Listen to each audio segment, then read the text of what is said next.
4 মাসের মাথায় একদিন পাড়ার এক আত্মীয় বাবাকে বললেন, তোমার ছেলেকে বাজারে দেখলাম, কাপড়ের দোকানে বসে আছে। বাবা একটু থামলেন, তারপর বললেন, না না, ও তো অফিসে থাকে। আত্মীয় বললেন, আচ্ছা, হয়তো ভুল দেখেছি। সেই কথা কানে এলো তার।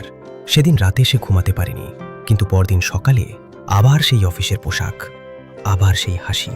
যাই বাবা, কারণ দোকান তখন একটু একটু দাঁড়াচ্ছে, কাস্টমার আসছে, মুখে মুখে নাম ছড়াচ্ছে।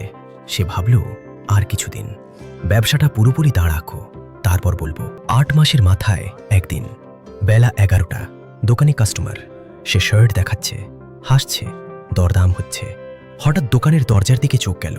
বাবা সাদা পাঞ্জাবি, হাতে ছাতা, দাঁড়িয়ে আছেন। চুপ করে ছেলের দিকে তাকিয়ে সময় থেমে গেল। বাবার চোখে কি ছিল? রাগ, কষ্ট, অবাক? সে বুঝতে পারছিল না। কাস্টমার চলে গেল। দোকানে শুধু দুজন, বাপ আর ছেলে। নীরবতা। বাবা একটু এগিয়ে এলেন, চারদিকে তাকালেন, দোকানের দিকে, কাপড়ের দিকে, তারপর ছেলের দিকে। বললেন, কতদিন? ছেলে মাথা নিচু করল, বলল, 8 মাস।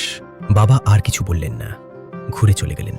সে দাঁড়িয়ে রইল দোকানের মাঝখানে, একা। বুকের ভেতর একটাই চিন্তা, এখন কি হবে?